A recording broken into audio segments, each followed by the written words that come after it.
De quelle réflexion parallèle parle le professeur Camille Loche? Car si les Africains se méfient, c'est parce qu'ils ont encore en mémoire le sida qui est lié au vaccin contre la polio entre 1957 et 1960 en RDC. C'est ce que l'essayiste sénégalais Sirissi explique avec ce qu'il appelle la géopolitique des médicaments. La recherche et le développement se passent essentiellement en Occident. La production ou la fabrication des médicaments se fait essentiellement en Asie, particulièrement en Chine et en Inde. Maintenant, l'Afrique est le marché de commercialisation et le marché d'expérimentation de la médecine. En 2005, le chercheur en santé publique Jean-Philippe Chipeau alertait déjà là-dessus. Attirés par la faiblesse des coûts et des contrôles, les laboratoires pharmaceutiques testent leurs produits en Afrique au mépris de la sécurité des patients. Face à la multiplication des accidents, certains essais ont dû être interrompus. Ce fut le cas notamment au Nigeria. Le laboratoire américain Pfizer teste le Trovan, un antibiotique destiné à lutter contre la méningite. 11 enfants sur 200 ont trouvé la mort et plusieurs autres ont gardé de graves séquelles cérébrales ou motrices. Mais qui autorise ces recherches et expérimentations? Ce sont nos pouvoirs publics, nos États. Maintenant, nos États et nos pouvoirs publics ne finançant pas la recherche, nos universités de plus en plus vont bénéficier des subventions des pays occidentaux pour pouvoir faire de la recherche. C'est le cas des 5 pays africains qui ont déjà autorisé le projet Afrocov. Ils vont bénéficier d'1,5 million d'euros de l'AFD pour appuyer leurs services hospitaliers. Mais cette aide est-elle gratuite? Pas vraiment. Car les pays doivent répondre à ce que l'on appelle la commande publique internationale. Ce sont des bailleurs de fonds qui vont vous exiger de faire de la recherche sur les sujets qui les intéressent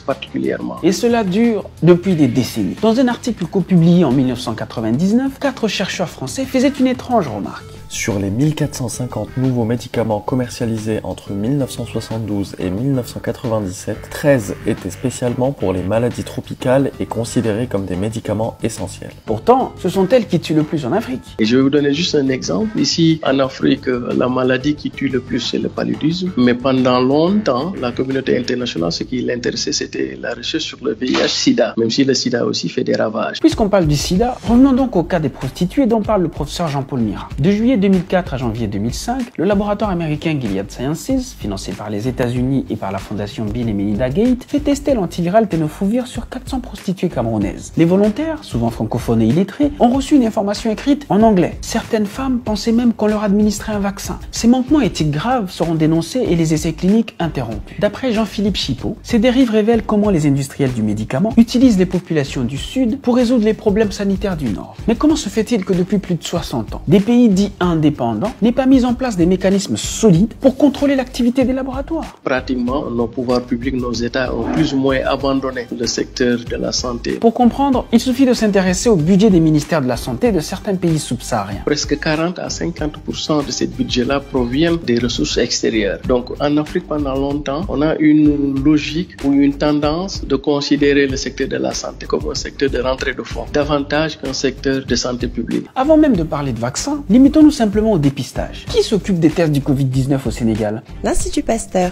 Qui s'en occupe en Côte d'Ivoire, à Madagascar et au Cameroun? L'Institut Pasteur. Et qu'en est-il au Maroc, en Algérie et en Tunisie? L'Institut Pasteur. Et donc, pourquoi au lieu d'investir dans la recherche microbiologique, par exemple, 10 anciennes colonies françaises préfèrent encore confier cette tâche à l'Institut Pasteur, qui est un institut français? Nous pensons que le moment est venu de réhabiliter nos universités africaines pour pouvoir prendre en charge la question de la recherche. Mais il faudra faire aussi de la recherche en essayant d'intégrer la pharmacopée africaine par rapport à la médecine moderne. Cette pandémie ne serait-elle pas l'occasion pour l'Afrique d'apprendre une leçon vitale? Désormais, il faudra compter d'abord sur soi-même. Compter sur soi-même avant tout, compter sur soi-même après tout et compter sur soi-même par-dessus tout.